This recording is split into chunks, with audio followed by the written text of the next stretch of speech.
Ah, le woke, c'est cette espèce de mouvement né aux États-Unis qui est woke, une abréviation de awake, ça veut dire être conscient.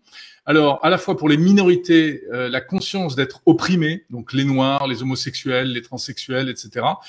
Et la conscience pour ceux qui sont les privilégiés. Suivez mon regard, évidemment, c'est les blancs occidentaux qui, eux, sont super privilégiés. Il faut qu'ils aient aussi cette conscience et donc, quelque part, aussi une culpabilité.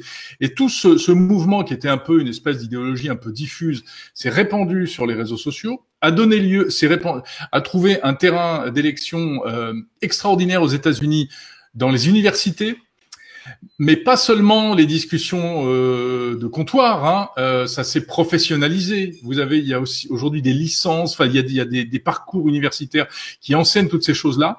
C'est en train de gagner les médias et la concrétisation, c'est ce qui s'est passé et c'est en train d'arriver en France. Et c'est ce qui s'est passé récemment dans le journal Le Monde avec Xavier Gors, qui s'est fait éjecter avec la direction, enfin il s'est pas fait éjecter d'ailleurs, mais la direction du Monde a senti nécessaire de s'excuser auprès des minorités qui avaient pu être offensées. Et c'est ça tout ça le mouvement woke. Donc c'est-à-dire pour plein de bonnes raisons, de bons sentiments, qui est la fin de la ségrégation, la fin des discriminations que tout le monde souhaite, enfin que beaucoup de gens souhaitent évidemment. Eh bien, on en arrive à une espèce d'extrémisme inverse qui conduit à des dérives et à des abus. Et ça, c'est super.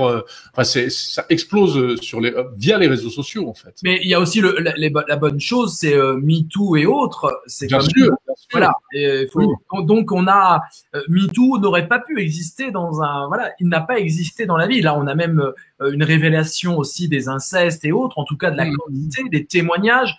Non seulement ça doit être un tout petit peu libérateur pour les victimes, mais aussi ça permet de voir l'ampleur de certains phénomènes sous-jacents dans la vie réelle. On a l'impression que la vie numérique peut servir aussi, comment dire, d'écho pour comprendre ce qui se cache dans la vie réelle de façon latente, sous-jacente, cachée, etc. Les signaux faibles. Voilà. Aurélie, tu as des trucs à dire?